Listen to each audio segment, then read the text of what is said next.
നമസ്കാരം. ഇന്നത്തെ പാനൽ ചർച്ചയിലേക്ക് എല്ലാവർക്കും സ്വാഗതം.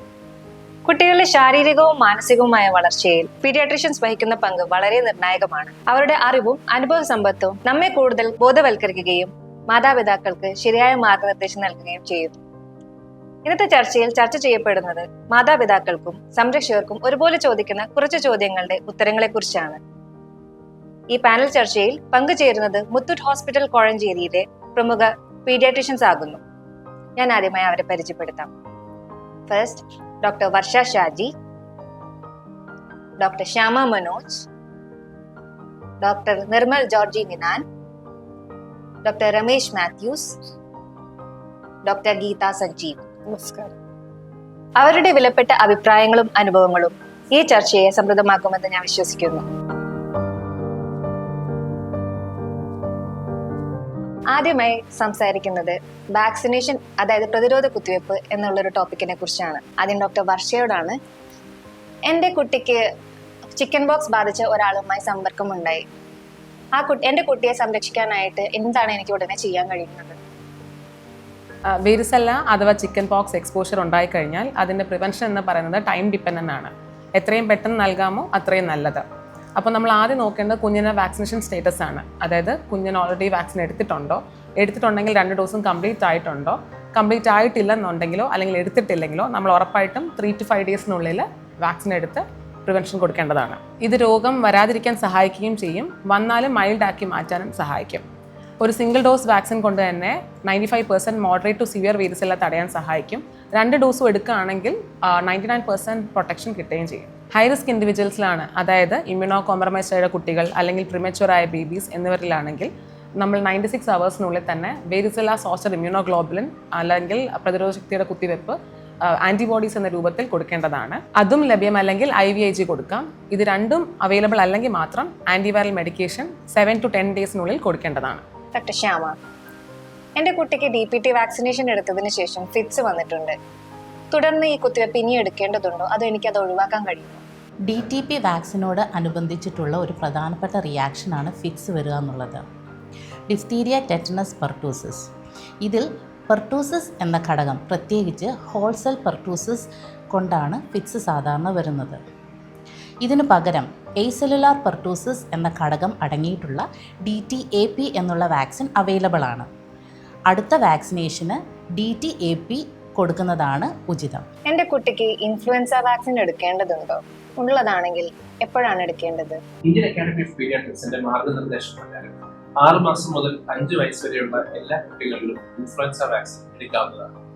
5 വയസ്സിന് ശേഷം ആസ്മ, പ്രമേഹം, ഹൃദ്രോഗങ്ങൾ, മറ്റ് പ്രതിരോധ ശേഷി കുറവുള്ള അവസ്ഥകളുള്ള കുട്ടികൾക്ക് 18 വയസ്സ് വരെ ഇൻഫ്ലുവൻസ വാക്സിൻ നൽകാവുന്നതാണ്. ഇനി എപ്പോഴാണ് ഇൻഫ്ലുവൻസ വാക്സിൻ എടുക്കേണ്ടത്?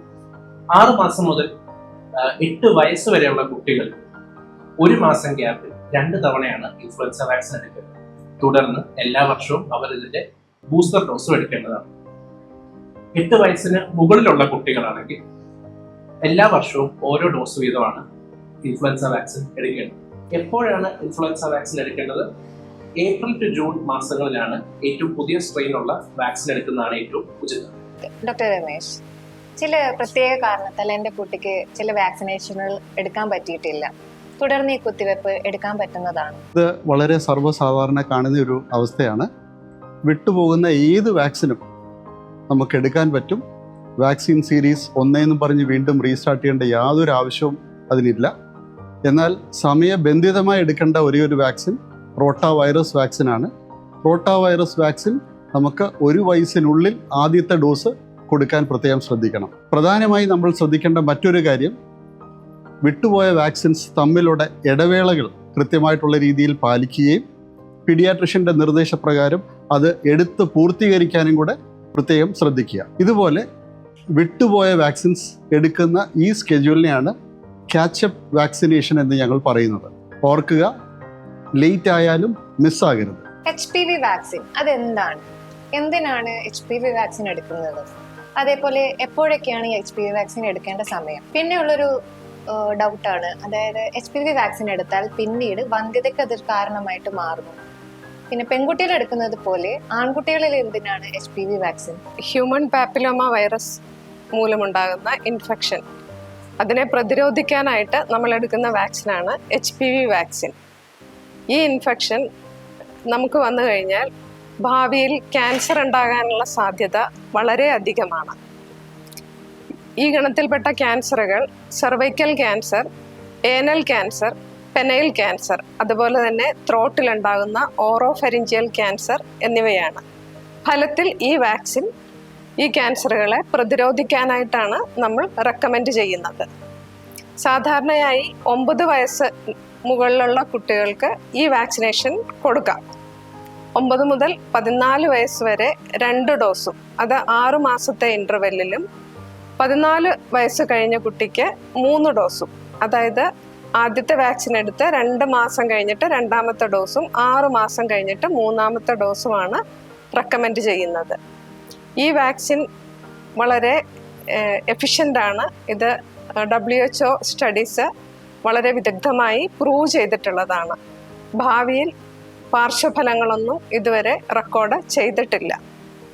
പിന്നെ ഈ വാക്സിൻ എന്തുകൊണ്ട് ആൺകുട്ടികൾക്ക് കൂടി കൊടുക്കണം എന്നുള്ളത്, ഈ ഇൻഫെക്ഷൻ കേവലം പെൺകുട്ടികളിൽ മാത്രം ഒതുങ്ങി നിൽക്കുന്നതല്ല. പെൺകുട്ടികളെ പോലെ തന്നെ ബോയ്സിനും ഈ ഇൻഫെക്ഷൻ വരാവുന്നതാണ്. അതുകൊണ്ട് ഭാവിയിൽ അവർക്ക് വരാവുന്ന ക്യാൻസർ പ്രിവെൻറ്റ് ചെയ്യാനായിട്ട് ഈ വാക്സിൻ നിർബന്ധമായിട്ടും ബോയ്സിനും കൊടുക്കേണ്ടതുണ്ട്. അടുത്തതും ഇതേപോലെ ഒരു ഇമ്പോർട്ടൻ്റ് ആയ ഒരു ടോപ്പിക്കാണ് വളർച്ചയും പോഷണവും. ചോദിക്കാൻ പോകുന്ന ചോദ്യം സത്യം പറഞ്ഞ കുട്ടികളിൽ മാത്രം ഒതുങ്ങി നിൽക്കുന്ന ഒരു പ്രശ്നമൊന്നുമല്ല. എൻ്റെ കുട്ടി വീട്ടിൽ പാചകം ചെയ്ത ഭക്ഷണം കഴിക്കാൻ വിസമ്മതിക്കുന്നു. ഇതിനെ എനിക്ക് എങ്ങനെ നേരിടാൻ കഴിയും? ഇതാണ് എൻ്റെ ചോദ്യം. സോ ഇന്നത്തെ കാലത്ത് പാരൻസ് നേരിടുന്ന ഏറ്റവും കോമൺ പ്രോബ്ലം ആണ് കുട്ടിക്ക് വീട്ടിലുള്ള ഭക്ഷണത്തിനോടുള്ള ഇഷ്ടക്കുറവ്, പുറത്തുനിന്നുള്ള ഭക്ഷണം അല്ലെങ്കിൽ ജങ്ക് ഫുഡ്സിനോടുള്ള ഇഷ്ടം കൂടുതൽ. ഇത് ഫസ്റ്റ് ഓഫ് ഓൾ നമ്മൾ കുഞ്ഞിനെ ജങ്ക് ഫുഡിലോട്ട് ഇൻട്രൊഡ്യൂസ് ചെയ്യാതിരിക്കാൻ അല്ലെങ്കിൽ അത് പരിചയപ്പെടുത്താതിരിക്കുക എന്നുള്ളതാണ് നമുക്ക് ഫസ്റ്റ് ചെയ്യാവുന്ന കാര്യം. കാരണം ഒരിക്കൽ അതിൻ്റെ ടേസ്റ്റും ഫ്ലേവറും ആയിട്ട് കുട്ടി യൂസ് ടു ആയിക്കഴിഞ്ഞാൽ വീട്ടിലുള്ള ഹെൽത്തി ഫുഡിനുള്ള ഇഷ്ടം കുറയുകയാണ് ചെയ്യുന്നത്. ഇപ്പോൾ തന്നെ കുട്ടി വീട്ടിലെ ഫുഡ് ഇഷ്ടപ്പെടുന്നത് കുറഞ്ഞു എന്നാണ് തോന്നുന്നതെങ്കിൽ നമ്മൾ ഇനി 1-2-3 കാര്യങ്ങൾ നോക്കണം. അതിലൊന്ന് ശാന്തമായുള്ള സമീപനം. കുട്ടിയെ ദേഷ്യപ്പെടുത്തി അല്ലെങ്കിൽ ഫോഴ്സ് ഫീഡ് ചെയ്ത് ഭക്ഷണം കഴിപ്പിക്കാതിരിക്കുക. 2, വീട്ടിൽ ജങ്ക് ഫുഡ്സ് അവൈലബിൾ ആക്കാതിരിക്കുക. പറ്റുന്നതും പരമാവധി ഹെൽത്തി ആയിട്ടുള്ള ഫുഡ് മാത്രമേ വീട്ടിൽ ലഭ്യമാക്കാവൂ. കാരണം വീട്ടിൽ ജങ്ക് ഫുഡ് അവൈലബിൾ ആണെന്ന് കുഞ്ഞിനോട് മനസ്സിലാക്കി കഴിഞ്ഞാൽ ഉറപ്പായിട്ടും അവർ ഹെൽത്തി ഫുഡിനെ കഴിക്കാതിരിക്കുകയും കുറച്ചുകൂടെ വാശി പിടിച്ച് ജങ്ക് ഫുഡ് കഴിക്കാനായിട്ട് ബഹളം വെക്കുകയും ചെയ്യും. അപ്പോൾ വീട്ടിലത് വാങ്ങാതിരിക്കുക, പാരൻസ് അത് ഉപയോഗിക്കാതിരിക്കുക. കാരണം പാരൻസ് മാതൃകയായാലേ കുട്ടിയും അത് കണ്ട് പഠിക്കുകയുള്ളൂ. 1-2 കാര്യം എന്ന് പറഞ്ഞു കഴിഞ്ഞാൽ ഭക്ഷണം പ്രസൻറ്റ് ചെയ്യുന്നതിലാണ്. കുറച്ച് കളർഫുൾ ആക്കി അട്രാക്റ്റീവ് ആയിട്ട് ഹെൽത്തി ആയിട്ടുള്ള ഓപ്ഷൻ പ്രസൻറ്റ് ചെയ്യുകയും അതോടൊപ്പം തന്നെ ഓരോ പ്രാവശ്യവും ടേസ്റ്റും അതിൻ്റെ ഫ്ലേവറും അതിൻ്റെ രുചി രൂപങ്ങളും മാറ്റിക്കൊണ്ടിരിക്കുകയും ചെയ്തുകൊണ്ടിരുന്നാൽ കുട്ടിക്ക് അതിനോടുള്ള താല്പര്യക്കുറവ് കുറഞ്ഞു കിട്ടും. 2, ഒരേ സമയം ഒരു ഹെൽത്തി ഓപ്ഷൻ മാത്രം കഴിപ്പിക്കാൻ നോക്കുക. ഒരുമിച്ച് എല്ലാം കൂടെ കൊടുത്ത് കുട്ടിയെ മടുപ്പിക്കാതിരിക്കുക. കുട്ടിക്ക് ഇടയ്ക്കിടയ്ക്കുള്ള ഇൻ്റർമീഡിയറ്റ് സ്നാക്കിംഗ് അല്ലെങ്കിൽ ഇടയ്ക്കിടയ്ക്ക് ചെറിയ തോതിലുള്ള സ്നാക്സ് കൊടുത്ത് വിശപ്പ് കുറയ്ക്കാതിരിക്കുക. ഒരു പ്രധാന മീലിന് ഒരു 2-3 മണിക്കൂർ മുന്നേ ആയിട്ട് പറ്റുന്നതും വേറെ ഭക്ഷണങ്ങൾ കൊടുത്ത് അവരുടെ വിശപ്പ് കുറച്ച് കഴിഞ്ഞാൽ പ്രധാന മീല് കഴിക്കുന്നത് കുറയാൻ തുടങ്ങും. അതും ഒഴിവാക്കുക. മറ്റൊന്ന്, ഭക്ഷണം തയ്യാറാക്കുമ്പോഴും അത് വിളമ്പുമ്പോഴും കുട്ടിയെയും കൂടെ ഉൾപ്പെടുത്താൻ നോക്കുക. ഇത് കുട്ടിക്ക് അത് കഴിക്കാനും ഇതിലേക്കുള്ള ഇൻട്രാക്ഷൻ കൂട്ടാനും സഹായിക്കും.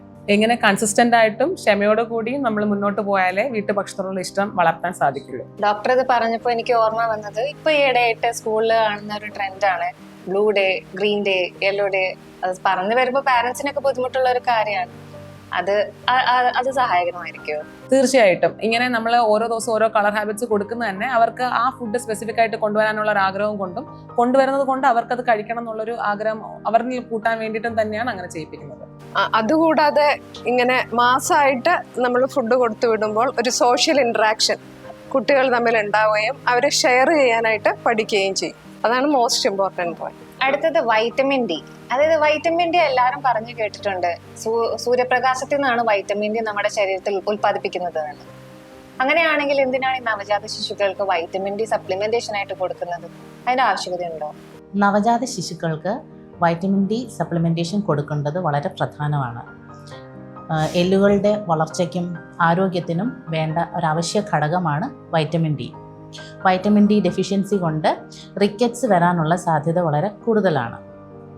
മുലപ്പാലിൽ വൈറ്റമിൻ ഡിയുടെ അളവ് വളരെ കുറവാണ്. അതിനാൽ വൈറ്റമിൻ ഡി നമ്മൾ പുറത്തുനിന്ന് കൊടുക്കണം. സൺലൈറ്റിൽ നിന്ന് വൈറ്റമിൻ ഡി കിട്ടുമെങ്കിലും കുഞ്ഞുങ്ങളെ ഡയറക്റ്റ് സൺലൈറ്റ് അടുപ്പിക്കുന്നത് ഗുണത്തേക്കാൾ കൂടുതൽ ദോഷം പ്രദാനം ചെയ്യും. പ്രത്യേകിച്ച് കുഞ്ഞുങ്ങളുടെ സ്കിന്ന് വളരെ നേർത്തതാണ്. ഓവർ ഹീറ്റിംഗ് കൊണ്ട് ഡീഹൈഡ്രേഷൻ ഉണ്ടാവാം, സൺബേൺ ഉണ്ടാവാം. ചില സൂര്യരശ്മികൾ കണ്ണിനും ദോഷം ചെയ്യുന്നതാണ്. അങ്ങനെ നോക്കുമ്പോൾ കുഞ്ഞിന് ആവശ്യമായിട്ടുള്ള വൈറ്റമിൻ ഡി അവർക്ക് ശരീരത്തിൽ എത്തിക്കാനുള്ള ഏറ്റവും സുരക്ഷിതമായിട്ടുള്ള എഫക്റ്റീവായിട്ടുള്ള ഓപ്ഷൻ എന്ന് പറയുന്നത് വൈറ്റമിൻ ഡി ഡ്രോപ്സ് കൊടുക്കുന്നത് തന്നെയാണ്. നവജാത ശിശുക്കൾക്ക് ദിവസവും 400 ഇൻ്റർനാഷണൽ യൂണിറ്റ്സ് വൈറ്റമിൻ ഡി കൊടുക്കേണ്ടത് വളരെ ആവശ്യമാണ്. അതായത് ഡോക്ടർ പറഞ്ഞു വരുന്നത് പൊതുവെ ചോദിക്കപ്പെടുന്നത് കുട്ടിയെ സൂര്യപ്രകാശത്തിന്റെ അടിയിൽ കൊണ്ട് കിടത്തുന്നുണ്ട് വൈറ്റമിൻ ഡി ഉണ്ടാക്കുന്നതിലും കൂടുതൽ നമുക്ക് ദൂഷ്യവശങ്ങളാണ് ഉണ്ടാകുന്നത്. തീർച്ചയായും നമ്മൾ സൂര്യപ്രകാശം കൊണ്ടുള്ള ആ ഭവിഷ്യത്തുകൾ വെച്ച് നോക്കുമ്പോൾ വളരെ സേഫായിട്ട് നമുക്ക് അവൈലബിൾ ആണ് വൈറ്റമിൻ ഡി ഡ്രോപ്സുകൾ. അത് സ്ഥിരമായി കൊടുക്കണം. 1 വയസ്സ് വരെ നമ്മൾ മുടങ്ങാതെ കൊടുക്കണം. 1 വയസ്സിന് ശേഷം നമ്മളുടെ ഭക്ഷണ രീതിക്കനുസരിച്ച് വൈറ്റമിൻ ഡി ഡെഫിഷ്യൻസി ഉണ്ടെങ്കിൽ നമ്മളതനുസരിച്ച് കുഞ്ഞിന് സപ്ലിമെൻറ്റേഷൻ ചെയ്യേണ്ട ആവശ്യമുണ്ട്. അങ്ങനെയാണെങ്കിൽ കുട്ടികളിൽ വൈറ്റമിൻ ഡി സപ്ലിമെന്റേഷന്റെ ഭാഗമായിട്ട് ശ്രദ്ധിക്കേണ്ട ഭക്ഷണ രീതികൾ എന്തൊക്കെയാണ്? വൈറ്റമിൻ ഡി അടങ്ങിയ ഭക്ഷണ പദാർത്ഥങ്ങൾ നമ്മളുടെ ഡയറ്റിൽ ഉൾപ്പെടുത്തുക. പ്രത്യേകിച്ച് മുട്ട, കടൽ മത്സ്യങ്ങൾ, ഡയറി പ്രൊഡക്ട്സ് എന്നിവയാണ്. അയൺ സപ്ലിമെന്റേഷൻ, വൈറ്റമിൻ ഡി പോലെ തന്നെ അയൺ സപ്ലിമെന്റേഷനെ കുറിച്ച് പല ഏജ് ഗ്രൂപ്പിനും പല രീതിയിലും സ്കീമുകളായിട്ട് പറഞ്ഞു കേട്ടിട്ടുണ്ട്. ഇതിന്റെ പ്രാധാന്യം എന്താണെന്ന് പറഞ്ഞു തരാം. നാഷണൽ ഫാമിലി ഹെൽത്ത് സർവേ 2019-2021 കാലഘട്ടത്തിൽ കേന്ദ്ര സർക്കാർ നടത്തിയ ഒരു സ്റ്റഡിയാണ് ഈ നാഷണൽ ഫാമിലി ഹെൽത്ത് സർവേ. അതിൽ കണ്ടുപിടിക്കപ്പെട്ടത് 67% കുട്ടികളിലും അതിൽ 57% അഡോളസന്റ് ഗേൾസ്, അതായത് കൗമാരപ്രായത്തിലുള്ള പെൺകുട്ടികളിലും ഈ അയൺ ഡെഫിഷ്യൻസി അനീമിയ ഇന്ത്യയിലുണ്ടെന്നുള്ളതാണ്. അപ്പൊ ഇതിനെ ഒന്ന് എലിമിനേറ്റ് ചെയ്യാൻ വേണ്ടിയിട്ട് കേന്ദ്ര സർക്കാർ കൊണ്ടുവന്ന ഒരു പ്രോഗ്രാമാണ് അനീമിയ മുക്ത് ഭാരത് എന്ന് പറയുന്ന ഒരു പദ്ധതി. ഇത് 2030-നുള്ളിൽ അയൺ ഡെഫിഷ്യൻസി അനീമിയ കുറയ്ക്കും എന്നാണ് അവരവകാശപ്പെടുന്നത്. ഈ പദ്ധതി പ്രകാരം 6 മാസം മുതൽ 5 വയസ്സ് വരെയുള്ള എല്ലാ കുട്ടികളിലും ആഴ്ചയിൽ 2 തവണ iron and folic acid syrup കൊടുക്കണമെന്നാണ് പറയുന്നത്. അതിൽ 5 വയസ്സ് തൊട്ട് 19 വയസ്സ് വരെ ആൺ പെൺ ഭേദമന്യേ ആഴ്ചയിൽ 1 തവണയെങ്കിലും iron and folic acid tablet കഴിക്കണമെന്നാണ് പറയുന്നത്. ഈ പറഞ്ഞ പ്രോഗ്രാമിൽ വേറെ എന്തൊക്കെയാണ് പറയുന്നത്? അയൺ ഡെഫിഷ്യൻസി അനീമിയയ്ക്ക് വേറൊരു പ്രധാന കാരണമാണ് വിരശല്യം, അതായത് വേം ഇൻഫെസ്റ്റേഷൻ. സോ ഈ പ്രോഗ്രാം പ്രകാരം എല്ലാ കുട്ടികളിലും വർഷത്തിൽ 2 തവണ അവരെ ഡീവേം ചെയ്യണമെന്നാണ് പറയുന്നത്. അതായത് ആൽബൻഡസോൾ എന്ന ഗുളിക നൽകി ഡീവേം ചെയ്യണം. നമ്മുടെ നാട്ടിൽ അത് ഫെബ്രുവരി ആൻഡ് ഓഗസ്റ്റ് മാസങ്ങളിലാണ് ഇത് നടത്തപ്പെടുന്നത്. ഈ അയൺ സപ്ലിമെന്റേഷന്റെ കൂടെ നമ്മൾ ഭക്ഷണ രീതിയിൽ എന്തൊക്കെ വ്യത്യാസങ്ങളാണ് വരുത്തേണ്ടത്? അയൺ റിച്ച് ഫുഡ്സ് അതെന്തൊക്കെയാണ്? തീർച്ചയായിട്ടും അയൺ റിച്ച് ഫുഡ്സ് ഒരു കുട്ടിയുടെ ഡയറ്റിൽ നമ്മൾ ഉൾപ്പെടുത്തേണ്ടതാണ്. Both vegetable and animal based ആയിട്ടുള്ള ഫുഡ് സോഴ്സസ് ഉണ്ട് നമുക്ക്. വെജിറ്റബിളിൽ നോക്കുകയാണെങ്കിൽ നമ്മുടെ നാട്ടിൽ ഏറ്റവും കോമൺ ആയിട്ട് കാണപ്പെടുന്ന ചീര, മുരിങ്ങയില, അല്ലെങ്കിൽ കുട്ടികൾക്ക് നൽകുന്ന രാഗി, അല്ലെങ്കിൽ പഞ്ഞിപ്പുല്ല് എന്ന് പറയുന്ന സീരിയല്, കടലയിൽ, വൻപയറിൽ, ഉണക്കമുന്തിരിയിൽ, ഇതിലൊക്കെ അയണിന്റെ അംശമുണ്ട്. കുറച്ചുകൂടെ നന്നായി നമ്മുടെ ശരീരത്തിൽ അയൺ ലഭ്യമാകുന്നത് ആനിമൽ ബേസ്ഡ് ഫുഡ് കൊടുക്കുമ്പോഴാണ്. പ്രത്യേകിച്ച് മുട്ട, അതിൽ തന്നെ മുട്ടയുടെ മഞ്ഞ, പിന്നെ ഫിഷ് ആണെങ്കിലും ചിക്കൻ ആണെങ്കിലും റെഡ് മീറ്റ് ആണെങ്കിലും അയണിന്റെ ലഭ്യത ഉറപ്പാക്കുന്ന ഭക്ഷണ പദാർത്ഥങ്ങളാണ് ഇവയൊക്കെ. അതായത് പൊതുവെ ഒരു തെറ്റിദ്ധാരണയുണ്ട്, മുട്ടയുടെ മഞ്ഞ ആരോഗ്യത്തിന് കേടാണെന്നുള്ളത്. ഇപ്പോൾ വൈറ്റമിൻ ഡിനെ കുറിച്ച് പറഞ്ഞപ്പോഴും അയണിനെ കുറിച്ച് പറയുമ്പോഴും മുട്ടയുടെ ഉണ്ണി എന്നുള്ളത് ഒരു ഇമ്പോർട്ടന്റ് ഫാക്ടർ തന്നെയാണ്. തീർച്ചയായിട്ടും it's A power house of nutrients, egg yoke. So എല്ലാ ദിവസവും ഒരു മുട്ട, ഒരു ഹോൾ എഗ് ഒരു കുട്ടിക്ക് കൊടുക്കുന്നത് തികച്ചും നല്ലതാണ്. ഡോക്ടർ പറഞ്ഞതിൽ നിന്ന് എനിക്ക് മനസ്സിലായത്, അതായത് 19 വയസ്സ് കഴിഞ്ഞപ്പോൾ കൂടുതൽ സ്ട്രെസ് ഔട്ട് ചെയ്ത് പറഞ്ഞത് പെൺകുട്ടികളും സ്ത്രീകളിലും ഇവരിലാണ് അയൺ സപ്ലിമെന്റേഷൻ പിന്നെ ഫോക്കസ് ചെയ്യുന്നത്. എന്തുകൊണ്ടാണ് പെൺകുട്ടികളും സ്ത്രീകളും 19 വയസ്സിന് ശേഷം അയൺ സപ്ലിമെന്റേഷൻ ഇമ്പോർട്ടന്റ് ആയിട്ട് പറയുന്നത്? ഈ ഒരു ക്വസ്റ്റ്യൻ നമ്മുടെ സ്ത്രീകളിൽ കാണുന്ന ഡെലിവറി റിലേറ്റഡ് ആണ്. അതിൻ്റെ കൂടെ തന്നെ അവർക്ക് മാസം തോറും വരുന്ന മെൻസ്ട്രേഷനുമായിട്ട് റിലേറ്റഡ് ആണ്. ഈ 2 സംഭവങ്ങളിലും ധാരാളം ബ്ലഡ് ലോസ് വരാനുള്ള സാധ്യതയുണ്ട്. അതുകൊണ്ടാണ് അവർക്ക് അയൺ സപ്ലിമെന്റേഷൻ കൂടുതലായിട്ട് വേണം. അവരുടെ ആഹാരത്തിൽ കൂടുതൽ അയൺ റിച്ച് ഫുഡ്സ് ഇൻക്ലൂഡ് ചെയ്യണമെന്ന് നമ്മൾ സാധാരണയായിട്ട് പറയുന്നു. അതായത് ഇപ്പൊ പൊതുവെ സ്ത്രീകൾ അറിയാതെ തന്നെ എല്ലാവർക്കും ഒരു അയൺ ഡെഫിഷ്യൻസി ഉണ്ടാവും. മന്ത്ലി പീരീഡ്സ്, അതേപോലെ ഈ മൾട്ടിപ്പിൾ പ്രഗ്നൻസീസ് ഒക്കെ കഴിഞ്ഞു കഴിഞ്ഞാൽ ശരിക്കും ഇവരുടെ ക്ഷീണവും തളർച്ചയും ബന്ധപ്പെട്ടിട്ട് അവരെ ഇവാലുവേറ്റഡ് ആയിട്ട് കാണുന്ന ഒരു സംഭവം തന്നെയാണ് അയൺ ഡെഫിഷ്യൻസി. അതുകൊണ്ടാണ് നമ്മൾ റെഗുലർ ആയിട്ട് പ്രഗ്നൻസി സമയത്തും ആഫ്റ്റർ ഡെലിവറിയും അയൺ സപ്ലിമെന്റ്സ് കൃത്യമായിട്ട് അവർക്ക് അഡ്വൈസ് ചെയ്യും. അനീമിയ മുക്ത ഭാരതത്തിൽ തന്നെ ലാക്ടേറ്റിംഗ് മദർസ്, അതായത് പ്രഗ്നൻസിക്ക് ശേഷം 180 ദിവസം വരെ അയൺ ടാബ്ലറ്റ് കഴിക്കുന്നത്, അതായത് പ്രഗ്നൻസിക്ക് ശേഷം ഡെലിവറിക്ക് ശേഷം 6 മാസം വരെ അയൺ ടാബ്ലറ്റ്സ് മുടങ്ങാതെ കഴിക്കണമെന്നാണ് പറയുന്നത്. ഇപ്പോ പെൺകുട്ടികളും ജോലിക്ക് പോകുന്ന ഒരുപാട് പെൺകുട്ടികളാണ് ഇപ്പോഴും ഉള്ളത്.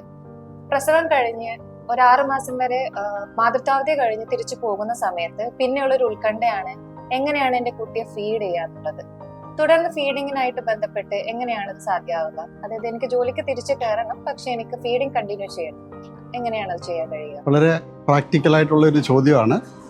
മെറ്റേണിറ്റി ലീവ് കഴിഞ്ഞ് തിരിച്ച് പോകുന്ന അമ്മമാർക്ക് എൻകൗണ്ടർ ചെയ്യുന്ന ഒരു ഫസ്റ്റ് പ്രോബ്ലമാണ് അവരുടെ കുട്ടിയെ എങ്ങനെ മുന്നോട്ട് ഫീഡിങ് ചെയ്ത് പോകാമെന്നുള്ളത്. ഇതിനകത്ത് മനസ്സിലാക്കേണ്ടത്, ജോലിക്ക് പോകുന്ന അമ്മ കറക്റ്റായിട്ടുള്ള രീതിയിൽ ഹൈജീനിക്കലി പാല് എക്സ്പ്രസ് ചെയ്ത് എടുക്കാം. എക്സ്പ്രസ് ചെയ്യാൻ നമുക്ക് കൈ ഉപയോഗിക്കാം, ഇല്ലെങ്കിൽ ബ്രസ്റ്റ് പമ്പ്സ് ഉപയോഗിക്കാം. ഹൈജീനിക്കലി എക്സ്പ്രസ് ചെയ്തിരിക്കുന്ന പാല് ഒരു ക്ലീൻ കണ്ടെയ്നറിൽ സൂക്ഷിച്ച് വെക്കുക എന്നുള്ളതാണ്. അങ്ങനെ വെക്കുന്ന പാല് നമുക്ക് ഏകദേശം ഒരു 4 മണിക്കൂർ റൂം ടെമ്പറേച്ചറിൽ വെക്കാം.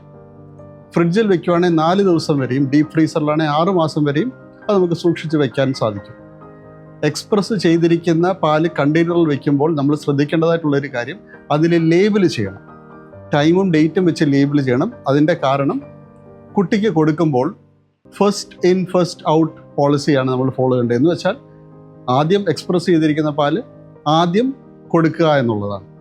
ഇതിനോടൊപ്പം കുട്ടിക്ക് കൊടുക്കുമ്പോൾ ശ്രദ്ധിക്കേണ്ട പല കാര്യങ്ങളുണ്ട്. ഒന്ന്, കറക്റ്റ് ടെമ്പറേച്ചർ ആയതിനു ശേഷം, റൂം ടെമ്പറേച്ചർ ആയതിനു ശേഷം മാത്രമേ കുട്ടിക്ക് കൊടുക്കാവൂ. ടെമ്പറേച്ചർ ആയോ എന്ന് ടെസ്റ്റ് ചെയ്യാൻ പാലിൻ്റെ 1-2 തുള്ളികൾ നമ്മുടെ കൈയുടെ പുറത്തോട്ട് ഒന്ന് ഇട്ട് നോക്കി നോർമൽ ടെമ്പറേച്ചർ ആയതിനു ശേഷം ഉപയോഗിക്കുക. ശ്രദ്ധിക്കേണ്ട ഒരു കാര്യം, ഒരു കാരണവശാലും അത് ചൂടാക്കരുത്, മൈക്രോവേവ് ചെയ്യരുത്, റീഫ്രീസ് ചെയ്യാൻ പാടില്ല എന്നുള്ളതാണ്. കുട്ടിക്ക് കൊടുക്കാൻ നമുക്ക് ഒന്നി പാലാട ഉപയോഗിക്കാം, ഇല്ലെ സ്പൂൺ ഉപയോഗിക്കാം, ഇല്ലെങ്കിൽ ഗ്ലാസ് ഉപയോഗിക്കാം. പലപ്പോഴും കുപ്പിപ്പാൽ കൊടുക്കുന്നതിനെ കുറിച്ച് മാതാപിതാക്കൾ സംശയം പ്രകടിപ്പിക്കാറുണ്ട്. കുപ്പിപ്പാൽ കൊടുക്കാൻ വളരെ എളുപ്പമാണ്, പക്ഷെങ്കിൽ അതിനോടൊപ്പം ഉണ്ടാകുന്ന അപകടങ്ങൾ വളരെ കൂടുതലാണ്. മാത്രമല്ല ബ്രസ്റ്റ് ഫീഡിങ്ങിനെ അത് തടസ്സവുമായിട്ട് നിൽക്കാൻ സാധ്യതയുള്ളതുകൊണ്ട് കുപ്പിപ്പാൽ കൊടുക്കുന്നത് ഒഴിവാക്കുന്നതാണ് എന്തുകൊണ്ടും നല്ലത്. ജോലിക്ക് പോകുന്ന അമ്മമാർക്ക് ജോലിക്ക് പോകുന്നതിന് മുമ്പും പിൻപുമായിട്ട് ഡയറക്റ്റ് ബ്രസ്റ്റ് ഫീഡിങ് ചെയ്യാനും സാധിക്കും. രാത്രിയിൽ വന്ന് നൈറ്റ് ഫീഡിങ്ങും കണ്ടിന്യൂ ചെയ്യാനായിട്ട് സാധിക്കും. 6 മാസം പൂർത്തിയായിട്ടുള്ള കുട്ടിക്ക് പ്രത്യേകം കുറുക്കുകൾ ആരംഭിക്കാൻ മറക്കരുത്. ജോലി ഒരിക്കലും മുലയൂട്ടലിന് ഒരു തടസ്സമാകരുത് കുട്ടിക്ക്. അതോടനുബന്ധിച്ച് തന്നെ ഇപ്പോ ന്യൂട്രീഷണൽ, അതായത് നേരിട്ട് മുലപ്പാൽ കൊടുക്കുന്നതും ഇപ്പൊ ഇതേപോലെ സ്റ്റോർ ചെയ്തിട്ട് കൊടുക്കുന്ന മുലപ്പാലും, ഇത് രണ്ടിലും ന്യൂട്രീഷൻ ഡിഫറൻസ് അതെങ്ങനെയാണ്? ഡയറക്ട്ലി ഫ്രഷ് മിൽക്ക് കൊടുക്കുന്നത് എപ്പോഴും നല്ലത്. പക്ഷെങ്കിൽ വെച്ചോണ്ട് ഇരിക്കുന്ന ഒരു പാലിൻ്റെ പോഷകമൂല്യം നമുക്ക് കറക്റ്റായിട്ടുള്ള ടെമ്പറേച്ചറിൽ മെയിൻറ്റെയിൻ ചെയ്ത് ഉപയോഗിക്കുകയാണെങ്കിൽ അതിൽ കുഴപ്പമില്ല. പക്ഷെങ്കിൽ ഈ നേരത്തെ പറഞ്ഞ നിശ്ചിത അളവിന് സ്റ്റോറേജ് ടൈമിന് ശേഷം ഉപയോഗിക്കുന്നത് അത് റെക്കമെൻഡ് ആയിട്ടുള്ളതല്ല. കാര്യം അതിൻ്റെ പോഷകമൂല്യത്തെ അത് എഫക്റ്റ് ചെയ്യാവുന്ന കാര്യമാണ്. മാത്രമല്ല അതിൽ ബാക്ടീരിയൽ ഗ്രോത്ത് വരാം, കുട്ടിക്ക് അപകടം ഉണ്ടാക്കുകയും ചെയ്യാൻ പറ്റും. ഡോക്ടർ, അതേപോലെ 9 മുതൽ 24 മാസം വരെയുള്ള കുട്ടികൾക്ക് സ്വയം ഭക്ഷണം കഴിക്കുന്ന ഷെഡ്യൂൾ, അതിനെ കുറിച്ചൊന്ന് കൂടുതലായിട്ട് പറഞ്ഞു തരാം. ഓക്കെ, കുട്ടിക്ക് 9 മാസം പ്രായമാകുമ്പോൾ അവന് സെൽഫ് ഫീഡിങ് പ്രാക്ടീസ് ചെയ്യാവുന്നതാണ്. നമുക്ക് പ്രാക്ടീസ് ചെയ്യിപ്പിക്കാവുന്നതാണ്. ഇതിനായിട്ട് കുട്ടിയെ ഒരു കാരണവശാലും ഫോഴ്സ് ചെയ്യിപ്പിക്കരുത്. നമ്മൾ കൂടെ ഇരുന്ന് കഥകളും പാട്ടുകളും കേൾപ്പിച്ച് അവനെ കഴിപ്പിക്കാൻ പരിശീലിപ്പിക്കുക. ഒരു കാരണവശാലും സ്ക്രീൻ തുറന്നു വെച്ച് ഈ പരിപാടി ചെയ്യരുത്. 9 മാസത്തിൽ ഒരു കുട്ടിക്ക് ഒരു 3-4 തവണ ഖര ആഹാരങ്ങളും സെമി സോളിഡ്സ് കൊടുക്കാം. ഇതിന്റെ കൂട്ടത്തിൽ നമ്മൾ വീട്ടിലുണ്ടാക്കുന്ന എല്ലാ ഫുഡ്സും ഇൻട്രൊഡ്യൂസ് ചെയ്യുകയും ചെയ്യാം. നമ്മൾ കഴിക്കുന്നതിന് മുന്നേ, സ്പൈസസ് ആഡ് ചെയ്യുന്നതിന് മുന്നേ അവന് ഉള്ള പോർഷൻ മാറ്റി വെക്കുക. ബ്രസ്റ്റ് ഫീഡിങ്ങും ഇതിന്റെ കൂടെ കണ്ടിന്യൂ ചെയ്യാം. അതും ഒരു 3-4 പ്രാവശ്യം മതിയാകും. ഇതിനുശേഷം കുട്ടിക്ക് 1 വയസ്സാകുമ്പോൾ സ്പൂൺ ഫീഡിങ് തുടങ്ങാവുന്നതാണ്. സ്പൂൺ എടുത്തു വെച്ച ആദ്യം കുട്ടി കഴിക്കുന്നതിനേക്കാൾ കൂടുതൽ സമയം കളിക്കുകയായിരിക്കാം. അത് നമ്മൾ നിരുത്സാഹപ്പെടുത്തേണ്ട കാര്യമില്ല. അത് ഡെവലപ്മെന്റിന്റെ തന്നെ ഒരു ഭാഗമാണ്. സ്പൂൺ ഫീഡിങ് ശരിയായ രീതിയിലായി കഴിയുമ്പോഴത്തേനും സ്പില്ലേജ്, ഫുഡ് താഴെ വീണ് പോകുന്നത് ഒരു പരിധിവരെ സ്വയമായിട്ട് തന്നെ കുട്ടി മാറ്റിയെടുത്തോളൂ. ഈ 1 വയസ്സ് കഴിഞ്ഞ് 2 വയസ്സ് വരെ ഉള്ള പ്രായത്തിൽ കുട്ടിക്ക് 3 or 4 തവണ സോളിഡ്, സെമി സോളിഡ് ഫുഡും അതിൻ്റെ ഇടയ്ക്ക് 1 തവണയോ 2 തവണയോ സ്നാക്സും, വീട്ടിലുണ്ടാക്കുന്ന സ്നാക്സും കൊടുക്കാം. ആ സമയത്ത് ബ്രസ്റ്റ് ഫീഡിങ് 2 or 3 തവണയായി നമുക്ക് ചുരുക്കാവുന്നതുമാണ്. അങ്ങനെയാണെങ്കിൽ ഡോക്ടർ, ഇപ്പോ പൂർണ്ണമായി ഭക്ഷണം കഴിക്കുന്ന ഒരു അവസ്ഥയിലേക്ക് എത്തിക്കഴിഞ്ഞു കഴിഞ്ഞാൽ എപ്പോ ഒരു അമ്മയ്ക്ക് ബ്രസ്റ്റ് ഫീഡിങ് പൂർണ്ണമായി നിർത്താൻ കഴിയുന്ന അങ്ങനെ ഒരു ഏജോ അങ്ങനെ ഒരു ടൈം ഗ്രൂപ്പോ അങ്ങനെ എന്തെങ്കിലും ഉണ്ടോ? അതിന് നമ്മൾ പറയുന്നത് upper age limit. Breast feeding complete ആയിട്ട് നിർത്തേണ്ട ഒരു ഏജ് എന്ന് പറഞ്ഞാൽ 2 വയസ്സാണ്. പക്ഷേ 1 വയസ്സിനും 2 വയസ്സിനും ഇടയ്ക്ക് ഇതിന്റെ ഫ്രീക്വൻസി കുറയ്ക്കുകയും പറ്റുമെങ്കിൽ 1.5 വയസ്സ് കഴിയുമ്പോൾ പയ്യെ അത് 1 തവണയാക്കി മാറ്റുകയും ചെയ്യാവുന്നതാണ്. ഡോക്ടേഴ്സ്, ഇനിയുള്ള ഒരു ചോദ്യം എന്നുള്ളത് ഈ കാലത്തെ ഒരു വലിയൊരു ആശങ്കയുള്ള ഒരു ടോപ്പിക്കാണ്, അതായത് സ്ക്രീൻ ടൈം. അത് എല്ലാവരെയും ബാധിക്കുന്ന രീതിയിലുള്ള ഒരു പ്രോബ്ലം തന്നെയാണ്. എന്നാൽ കൗമാരക്കാരിൽ ഈ ഒരു സ്ക്രീൻ ടൈം അധികമായി കാണുന്നതിനെ എങ്ങനെ ഒരു പാരന്റ് എന്ന രീതിയിൽ ഇതിനെ നമുക്ക് നേരിടാൻ കഴിയും? യൂഷ്വലി അഡോളസൻസിന് സ്ക്രീൻ ടൈം എന്ന് പറയുന്നത് ഒരു ഫിക്സഡ് ആയ ഒരു സ്ക്രീൻ പീരീഡ് അല്ലെങ്കിൽ സ്ക്രീൻ ലിമിറ്റ് പറയുന്നില്ല. അവരുടെ ഓവറോൾ ഡെവലപ്മെന്റിനെ ബാലൻസ് ചെയ്ത് കൊണ്ടുപോകുന്ന മറ്റ് പ്രവർത്തനങ്ങളുണ്ട്. അതിന് തടസ്സം വരുത്താതെ സ്ക്രീൻ ടൈം ഒരു മിതമായ രീതിയിൽ കാണാം എന്നുള്ളതാണ്.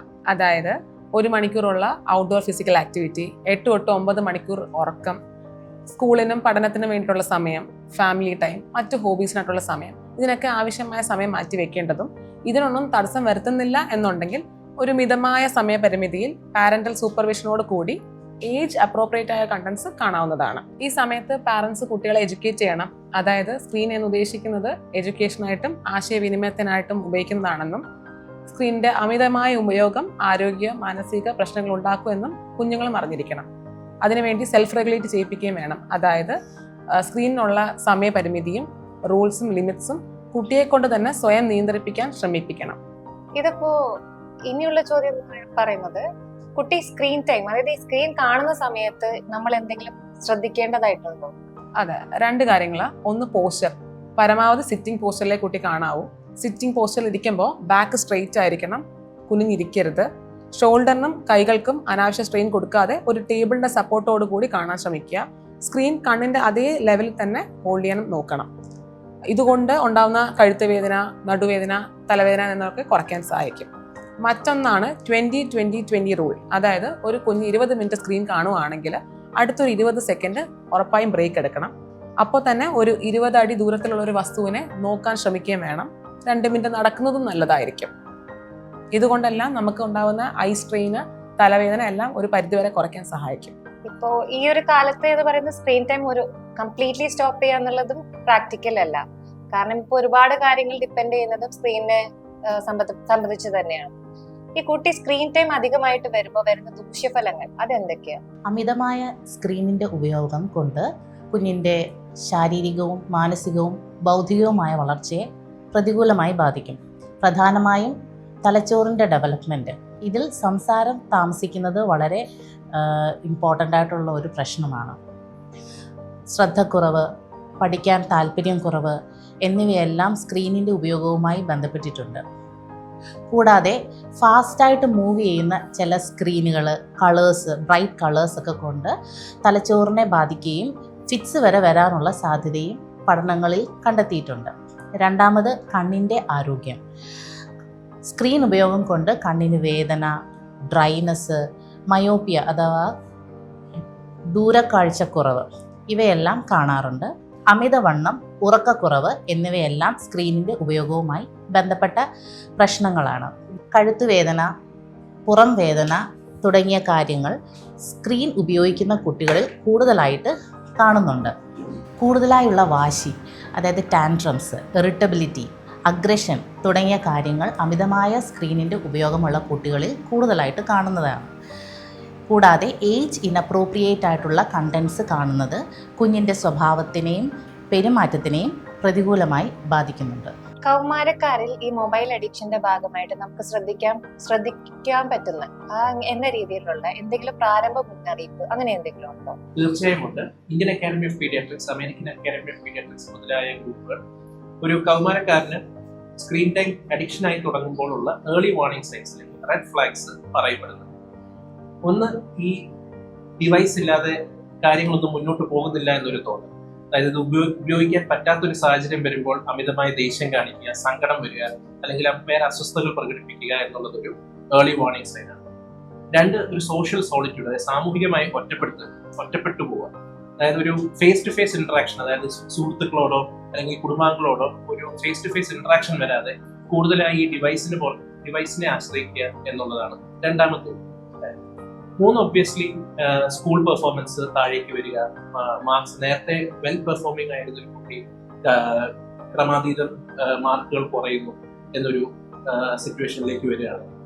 നാല്, ഫോൺ ഉപയോഗിക്കുന്നതിനെ പറ്റി മറ്റൊരാളോട് കള്ളം പറയുക, അല്ലെങ്കിൽ എന്താണ് ഫോൺ കാണുന്നത് എന്ന് ഒളിച്ചു വെക്കുക എന്നൊരു പ്രവണത കുട്ടികൾ കാണുന്നുണ്ടെങ്കിൽ നമ്മളത് ശ്രദ്ധിക്കണം. പിന്നെ ഉള്ളത് നേരത്തെ പറഞ്ഞതുപോലെ കണ്ണുവേദന, തലവേദന, കഴുത്തിലുള്ള വേദന, ഇവയൊക്കെ ഇതിന്റെ ഒരു ഏർലി വാർണിംഗ് സൈൻ ആയിട്ട് നമുക്ക് കണക്കാക്കപ്പെടാവുന്നതാണ്. ഇതെന്തെങ്കിലും നമ്മുടെ കുട്ടികൾ കാണപ്പെടുന്നുണ്ടെങ്കിൽ ഉടനെ ഒരു പീഡിയാട്രീഷ്യനോ അല്ലെങ്കിൽ ഒരു കൗൺസിലറിനെയോ ഉടനെ കാണിക്കുന്നത് നല്ലതായിരിക്കും. അപ്പോൾ എങ്ങനെയാണ് മനസ്സിലാക്കുക എന്താണ് വാർണിംഗ് സൈൻസ്? ഇതെല്ലാം മനസ്സിലായി. എങ്ങനെ എന്റെ കുട്ടിക്ക് ഈ സ്ക്രീൻ ടൈം എനിക്ക് കുറയ്ക്കാൻ കഴിയും? യെസ്, ഇത് ഈ കാലഘട്ടത്തിന് വളരെ യോജിച്ച ഒരു ചോദ്യമാണിത്. ഡെഫിനറ്റ്ലി ഒരു 2 വയസ്സിന് താഴെയുള്ള ഒരു കുട്ടിക്ക് ഒരിക്കലും സ്ക്രീൻ ടൈം അനുവദിക്കേണ്ട ആവശ്യമില്ല. മാതാപിതാക്കൾ ഡെഫിനറ്റ്ലി ഒരു മാതൃകയായിരിക്കണം പിള്ളേരുടെ മുന്നിൽ. ഭക്ഷണ സമയം, ഉറക്കത്തിന് 1 മണിക്കൂർ മുമ്പ്, അല്ലെ യാത്രാ സമയങ്ങൾ, ഈ സമയങ്ങളിലൊന്നും സ്ക്രീൻ ഉപയോഗിക്കാൻ അനുവദിക്കരുത്. കുട്ടിയോട് കൂടുതൽ ഇൻ്ററാക്റ്റ് ചെയ്യാൻ മാതാപിതാക്കൾ പ്രത്യേകം ശ്രദ്ധിക്കുക. കളികൾ കളിക്കുക, സംസാരിക്കുക, കഥകൾ പറയുക, പാട്ടുകൾ കേൾപ്പിക്കുക, വ്യായാമം തുടങ്ങിയ കാര്യങ്ങളിൽ വെച്ച് കൂടുതൽ കുട്ടിയെ എൻഗേജ് ചെയ്ത് നിർത്തുക. കുട്ടിയുടെ സ്ക്രീൻ ടൈം നമ്മൾ മോണിറ്റർ ചെയ്യുക. അതിനൊരു യൂസേജ് ലിമിറ്റ്സ് നമുക്ക് സെറ്റ് ചെയ്യാൻ പറ്റും. പല പേരൻറ്റ് കൺട്രോൾ ആപ്സ് ഉണ്ട്, ഉദാഹരണത്തിന് ഫാമിലി ലിങ്ക്. അതുകൊണ്ട് കുട്ടിയുടെ സ്ക്രീൻ ഉപയോഗം നമുക്ക് ഈസി ആയിട്ട് മോണിറ്റർ ചെയ്യാൻ സാധിക്കും. മാതാപിതാക്കളുടെ മൊബൈൽ ഫോൺസ് പാസ്വേഡ് പ്രൊട്ടക്റ്റഡോ അല്ലെ ഫിംഗർ ലോക്കോ ചെയ്യുക. ആ പാസ്വേഡ് ഒരിക്കലും നിങ്ങളുടെ കുട്ടിയായിട്ട് പങ്ക് ഇടേണ്ട ആവശ്യമില്ല. മാതാപിതാക്കളുടെ സാമീപ്യം ഇല്ലാത്ത സമയത്ത് ഒരു കാരണവശാലും പിള്ളേർ സ്ക്രീൻ കാണാൻ അനുവദിക്കരുത്. കുട്ടിക്ക് ബോറടിക്കുന്ന സമയത്ത് ഒരിക്കലും ഒരു സ്ക്രീൻ ഒരു എസ്കേപ്പ് റൂട്ടായിട്ട് നിങ്ങൾ കാണിച്ചു കൊടുക്കരുത്. ദേഷ്യം വരുന്നൊരു കുട്ടിയെ സമാധാനിപ്പിക്കാൻ ഒരിക്കലും ഒരു സ്ക്രീൻ ഉപയോഗിക്കരുത്. ഒരു കുട്ടിക്ക് സ്വയമേ ഒരു മൊബൈൽ ഫോൺ, ലാപ്ടോപ്പ് അല്ലെങ്കിൽ ഒരു ടാബ്ലറ്റിൻ്റെ ആവശ്യമില്ല. കോ വ്യൂയിങ്, മാതാപിതാക്കൾ കുട്ടിയുടെ കൂടെ ഇരുന്ന് ഡിജിറ്റൽ മീഡിയ അവരും വീക്ഷിക്കുക, എന്താണ് അവർ കാണുന്നതെന്നുള്ളത് നമ്മൾ നോക്കുക. കൃത്യമായിട്ടുള്ള സ്ക്രീൻ ഉപയോഗത്തെ എൻകറേജ് ചെയ്യുകയും അതിന് റിവാർഡ് ചെയ്യുകയും ചെയ്യുക. കൃത്യമായിട്ടുള്ള രാത്രി ഉറക്കം ഉറപ്പുവരുത്തുക. വായനാശീലം പ്രോത്സാഹിപ്പിക്കുക. ഡിജിറ്റൽ ബുക്സിന് പകരം സാധാരണ ബുക്ക് തന്നെ ഉപയോഗിക്കാൻ മാതാപിതാക്കൾ പ്രത്യേകം ശ്രദ്ധിക്കുക. ഡിജിറ്റൽ ഫ്രീ സോൺസ്, അതായത് ബെഡ്റൂം, ബാത്റൂം, കിച്ചൺ, വാഹനങ്ങൾ മുതലായ സ്ഥലങ്ങൾ ഡിജിറ്റൽ ഫ്രീ സോൺസായി നിങ്ങൾ മാർക്ക് ചെയ്യുക. ആ ഒരു സ്ഥലങ്ങളിൽ കുട്ടി ഒരിക്കലും സ്ക്രീൻ ഉപയോഗിക്കരുത്. കുടുംബ ബന്ധം കൂടുതൽ ശക്തിപ്പെടുത്താൻ ഡിജിറ്റൽ ഫാസ്റ്റിംഗ് ഉപയോഗിക്കാം. അതായത് ആ ഒരു സ്പെസിഫിക് സമയത്ത് കുടുംബത്തിൽ ആരും തന്നെ സ്ക്രീൻ ഉപയോഗിക്കാതെ ഇരിക്കുക. ഓർക്കുക, more engagement, lesser screen time. കുട്ടികൾ കാണുന്നത് കൂടുതൽ കാർട്ടൂണുകളാണ്. കാർട്ടൂണുകളുടെ തരം എന്താണ്? അതും അവർ കാണേണ്ട കാർട്ടൂണുകളുടെ പ്രായപരിധി, പിന്നെ കാണേണ്ട സമയദൈർഘ്യം, ഇതെല്ലാം എന്താണ്? ഈ ചോദ്യം 2 വയസ്സ് വരെയുള്ള കുട്ടികൾക്ക് സ്ക്രീൻ ടൈമിന്റെ ആവശ്യം ഇല്ല. 2 വയസ്സിനും 5 വയസ്സിനും ഇടയിലുള്ള കുട്ടികൾക്ക് സിമ്പിൾ സ്റ്റോറീസ് അടങ്ങിയ കാർട്ടൂണുകൾ, ഹൈ ക്വാളിറ്റി വീഡിയോസ്, ഇത് നമുക്ക് അനുവദിക്കാം. ഒരു ദിവസം മാക്സിമം 1 മണിക്കൂർ അവർക്ക് കാർട്ടൂൺ കാണാനായിട്ട് ചെലവഴിക്കാം. അത് കോ വ്യൂയിങ്, നമ്മൾ കൂടെ ഇരുന്ന് അവരുടെ കൂടെ ഡിസ്കസ് ചെയ്ത് വേണം ചെയ്യാനായിട്ട്. ഒരു വയലൻസ് ഉള്ള വീഡിയോയോ ഫാസ്റ്റ് മൂവിങ്, അതായത് ഫാസ്റ്റ് പേസിങ് ഉള്ള വിഷൻസ് ഉള്ള വീഡിയോസ് അവർക്ക് ഒരു തരത്തിലും അനുവദിക്കരുത്. ഇനി 5 വയസ്സ് മുതൽ 10 വയസ്സ് വരെയുള്ള കുട്ടികൾക്കും മാക്സിമം 1.5 മണിക്കൂർ ഒരു ദിവസം കാർട്ടൂണുകൾ കാണാൻ അനുവദിക്കാം. അവർക്ക് കൂടുതലും മോറൽ സ്റ്റോറീസ് ഉള്ള കാർട്ടൂൺസ് അല്ലെങ്കിൽ എഡ്യൂക്കേഷണൽ കാർട്ടൂൺസ് ഇത് ഉപയോഗിക്കുന്നതായിരിക്കും നല്ലത്.